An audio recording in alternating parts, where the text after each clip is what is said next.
So, Godzilla vs. Mighty Morphin Power Rangers Issue 1 is finally here, written by Cullen Barnett and artwork done by Freddie Williams II.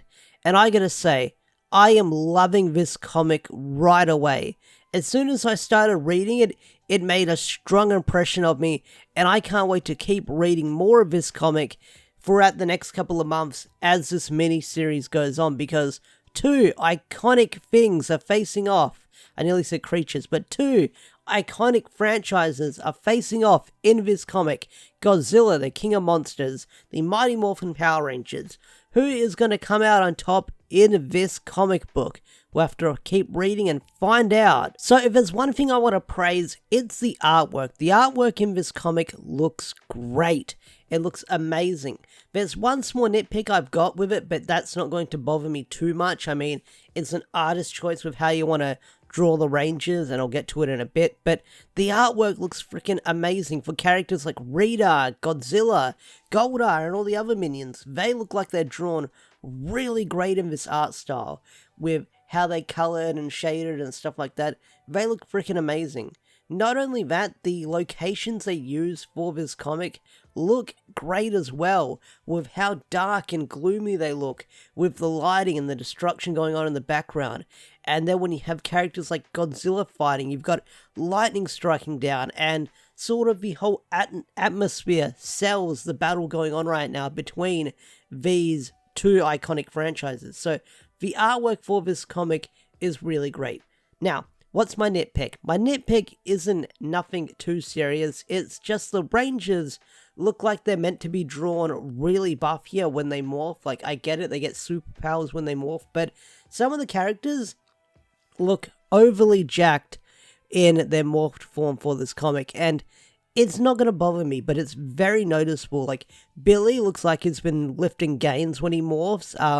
The female characters have those big Chun-Li legs going on, but they get a lot more muscular when they morph in this comic, and it kind of reminds me of the older Power Ranger comics from back in the day, where they would have like a set of abs when they morph and stuff like that. They're the kind of vibes I got when I saw their morph designs in this comic. But apart from that, it's not going to bother me. It's just very noticeable of how jacked these Rangers look when morphed. I mean, it's not terrible, it's not bad, it's just something that, a small nitpick, but it's not going to ruin the comic for me. I think it just took me off guard when I saw how jacked the Rangers looked when they morphed in this comic. So let's talk about the story of this comic. Like I said at the start of the review, issue 1 pulled me in instantly, and how issue 1 opens up is there was already a battle going on, and that is Rita going into some kind of tomb to sort of find this ancient alien thing. And I gotta say, I love it how we're already drawn into a battle that's going on, because usually sometimes these comics, they have the first issue, you see what the Rangers are doing, they're sort of living their normal lives, and I thought this first issue would be sort of like, here's what the Rangers do, here's what they're about, they're fighting Rita Repulsa and a bunch of monsters. I thought the comic would end with Rita getting really mad and then finding a way into the Godzilla universe, but no. Right away, the issue opens up with Rita Repulsa making her way into the Godzilla universe, looking like she already won the battle with everything going on, and the Rangers weren't there to stop her. Well, just one Ranger, Tommy Oliver. Tommy Oliver, sort of the center of attention for this issue, but it doesn't bother me. Everyone loves the Green Ranger. He is a fan favorite. So it sets up Rita Repulsa already going to this universe, this Godzilla universe. And when we get there, like I said, the artwork once again is really amazing. But we do meet this military force that is trying to subdue Godzilla, and one thing I gotta praise is this comic does not hold your hand and give you a big exhibition dump if you're not familiar with Godzilla or Power Rangers. Like, I'm guessing the author writing this comic knew that fans of Godzilla, fans of Power Rangers would be reading this comic whether you had knowledge of the other one. Like, it doesn't hold your hand and give you like the complete backstory of both of these franchises going into the comic. So I gotta love that.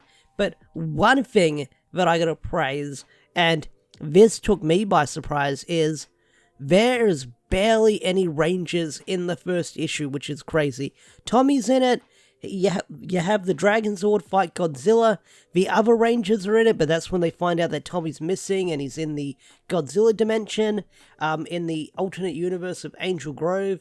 And then the Rangers morph at the end of the comic, but there is barely any Power Rangers in this first issue, and I want to say, that's a good thing that it didn't lean too heavy on the Power Rangers. Seeing how this is called Godzilla versus Power Rangers, I get the feeling that this is going to be mostly Godzilla focused, and the Rangers are just there for the ride to help out Godzilla and stuff like that, or fight Godzilla and stuff like that. So, I gotta say, the lack of Rangers in this comic took me by surprise, but it's kind of a good thing, because like I said, it mostly focuses on the Godzilla universe when we get there. And one thing that curveball me in this first issue is, I had the theory that Rita Repulsa would be somehow controlling Godzilla with her magic, but that's not the case here, and monsters in this universe are impossible to control. So that means Rita's magic does not affect Godzilla at all from this point in the comic. Something could change later down the line, but Rita is not going to control Godzilla from what we've seen so far. So, the fight between the Dragon Zord and Godzilla, the fight everyone's been waiting for. This fight was freaking amazing. A giant kaiju battle between the Dragon Zord and Godzilla, and this fight is brutal, and the Dragon Zord gets made Godzilla's bitch in this comic. He gets his shit wrecked by Godzilla. I mean, as soon as the fight begins, yeah, the Dragon Zord gets in a good hit, but after that, it gets its shit wrecked in by Godzilla. Like, it gets in a few missile attacks and a tail swipe, but apart from that, when Godzilla whips out the atomic blast, the Dragon Zord is down for the count. So that means the Dragon Zord is barely able to handle Godzilla. Not only that, Godzilla picks up the Dragon Zord and just slams it into the ground, which is freaking amazing. And that's where the issue ends, where the other Rangers show up to help Tommy Oliver, and then they call on their Dino Megazord, so that's going to be an interesting fight as well. So yeah, Power Rangers vs. Godzilla. Issue 1 was amazing and left a strong first impression on me, and I'm excited to see what's going to happen next, because we've got a preview cover at the end of this issue, and it looks like the Rangers get their shit kicked in.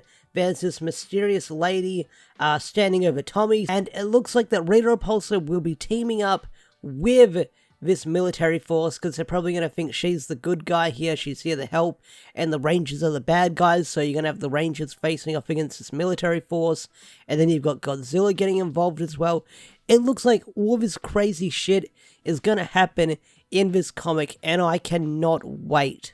Anyway guys, what did you think of Godzilla vs. Power Rangers? Tell me in the comment section down below.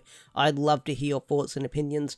With that said, I'm going to bring this video to a close. If you enjoyed this video, hit that thumbs up, subscribe to the channel if you're new, and don't forget to leave a comment down below with what was your favourite moment in this comic and what are your predictions moving forward.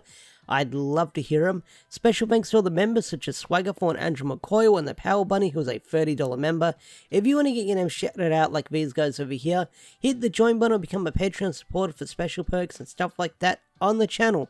With that said, I'm out of here. Thanks for watching. Have a wonderful day or night, and I'll see you guys later. Peace out. Take care. Bye.